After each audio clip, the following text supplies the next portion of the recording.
نحمده ونصلي على رسوله الكريم. أعوذ بالله من الشيطان الرجيم. بسم الله الرحمن الرحيم. قل هو الله أحد الله الصمد لم يلد ولم يولد ولم يكن له كفوا أحد.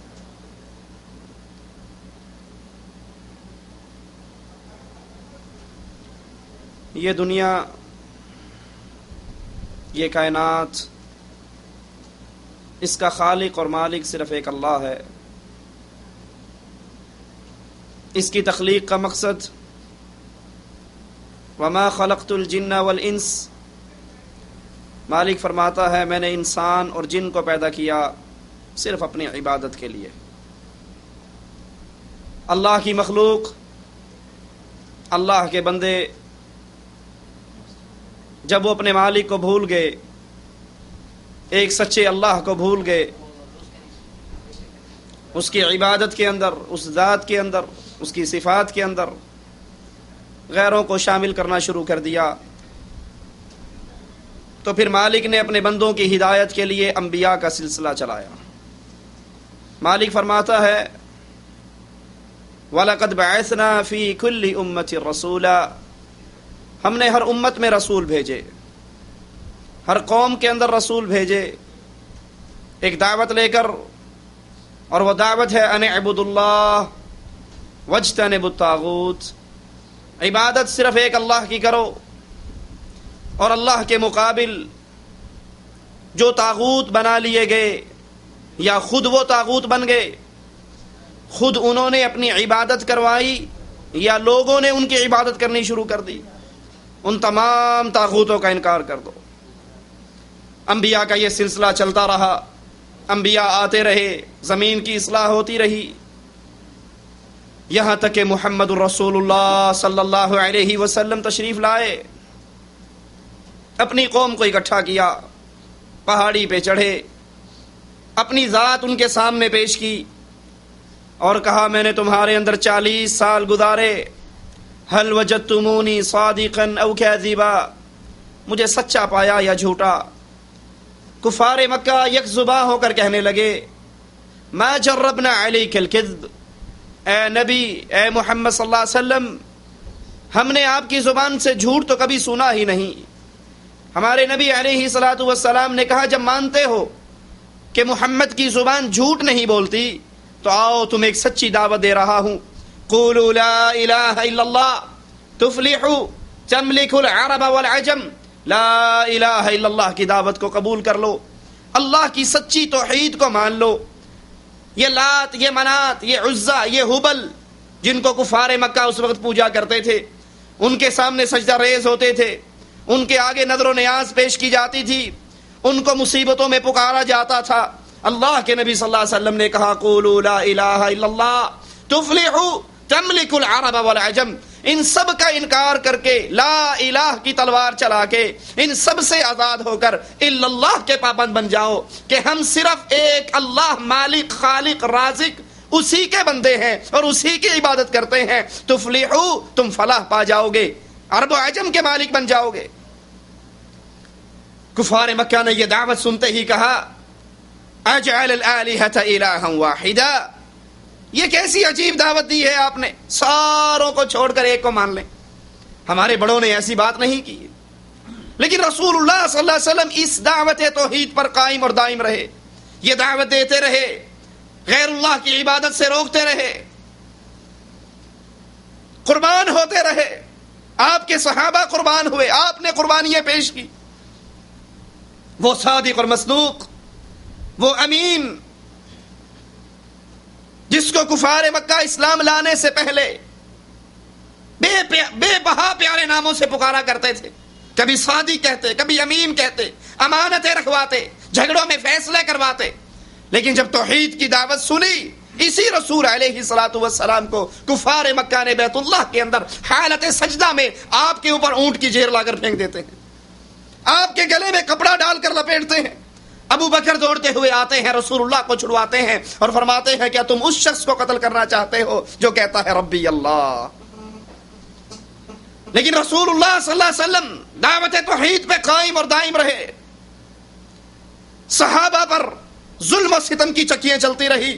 کہیں تو صحابہ کو تپتے ہوئے ریت پہ لٹایا گیا, اوپر پتھر رکھا گیا, اور زبان بلال کی کہتی رہی احد احد احد. کہیں خبیب کو انگاروں پہ ڈالا گیا. کہیں اللہ کے نبی اہل مکہ سے نا امید ہو کر اہل طائف کے پاس جا کر کہتے ہیں قولوا لا الہ الا اللہ, اور وہ اس نبی علیہ الصلوۃ والسلام کو اتنے پتھر مارتے ہیں کہ آپ کے سر مبارک سے خون نکل کر آپ کے قدموں میں جم جاتا ہے.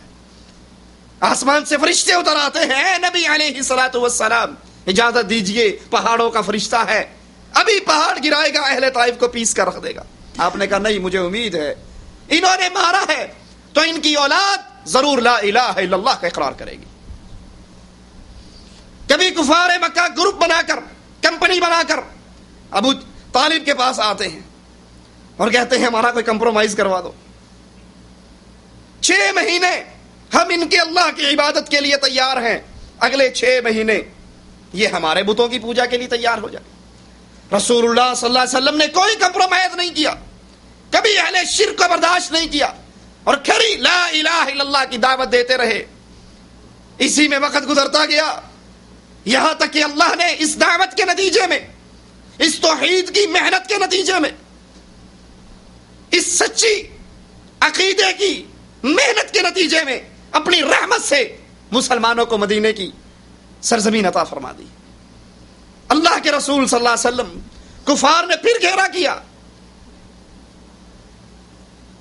بدر کا میدان برپا ہوا.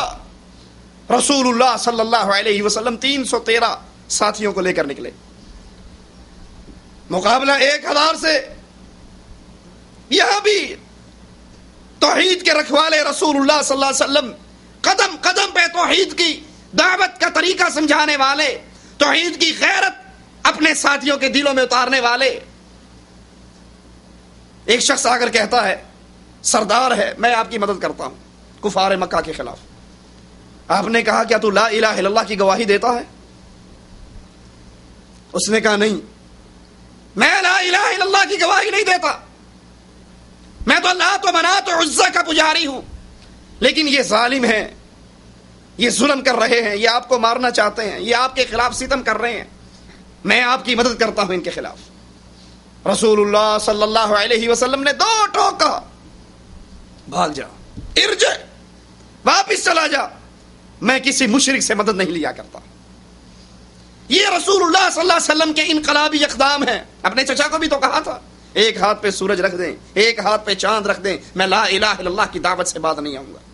یہ انہونا کام کر گزرے. دعوت توحید, خالص اللہ کی عبادت کی دعوت, اس کے اندر کوئی کمپرومائز نہیں. اور جب تک دنیا قائم ہے, قیامت کی دیواروں تک اس امت کی اصلاح, زمین کی اصلاح, بندوں کی اصلاح اسی طریقے سے ہوگی جس طریقے سے محمد رسول اللہ نے کی صلی اللہ علیہ وسلم. اور وہ طریقہ دعوت توحید کا طریقہ کہ خالص لا الہ الا اللہ کی دعوت دو.